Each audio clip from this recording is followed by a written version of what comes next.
Hello, my name is Abigail, and I'll be talking about the Democracy Index. The Democracy Index, compiled by the Economics Intelligence Unit, measures the state of democracies across 167 countries. It provides a snapshot of the current state of democracies based on several factors and indicators. The EIU produces this index annually and ranks countries based on their scores across 5 broad categories. This index then classifies countries into 4 region types. Ghana, often cited as the beacon of democracy in democracy, can benefit from this assessment to identify areas of strength and necessary improvement. The Democracy Index, as stated earlier, is calculated using 60 indicators grouped into 5 categories. 1. Electoral processes and pluralism, such as fairness of election. 2. The function of government, which evaluates the effectiveness and efficiencies of government. 3. Political participation, which involves citizens' participation in political processes. 4. Political culture, assesses the degree to which political participation is widespread and accepted. 5. Civil liberties, measures how citizens can exercise their rights and freedom. With this, each country is scored on a scale of 0 to 10 in each category, with the overall score being an average of these scores. Countries are then classified into 4 region types: full democracies, flawed democracies, hybrid regimes, and authoritarian regimes.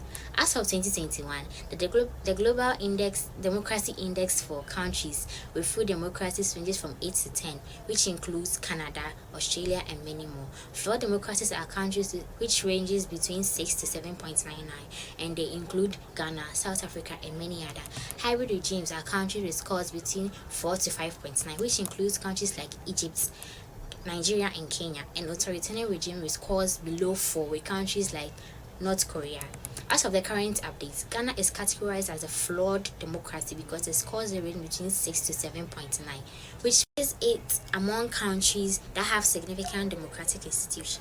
For comparative assessment, let's consider Ghana alongside Nigeria and Kenya, countries within Africa with similar GDP per capita. In terms of the overall democracy index, Ghana often scores in the range of a flawed democracy according to the democracy index, while Nigeria and Kenya typically falls under the hybrid regimes.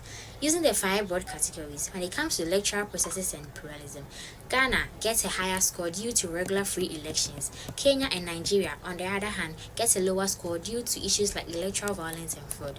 In terms of civil liberties, Ghana gets a relatively strong civil liberty but faces challenges in press freedom and corruption, while Kenya and Nigeria gets a lower scores due to more significant restrictions on civil liberties and higher corruption levels. In terms of functioning of government, Ghana gets a moderate score hampered by corruption and bureaucratic inefficiency, while Kenya and Nigeria, on the other hand, get a lower score impacted by significant corruption and governance issues.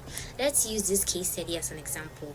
In recent election, when it comes to Ghana's 2022 election, were marked by transparency and fairness despite minor incidents of violence, while Kenya, in their 2017 election, was marred by allegations of fraud. Nigeria, on the other hand, in the 2019 election, was characterized by significant violence and allegations of rigging.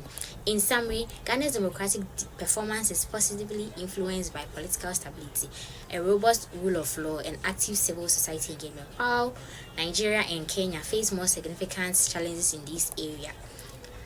Specific case studies such as elections illustrate the comparative state of democracy across these nations. Ghana, the relatively strong democratic performance despite challenges, often offer a hopeful trajectory for its future and valuable lessons for democratic governance in the region and beyond. Thank you.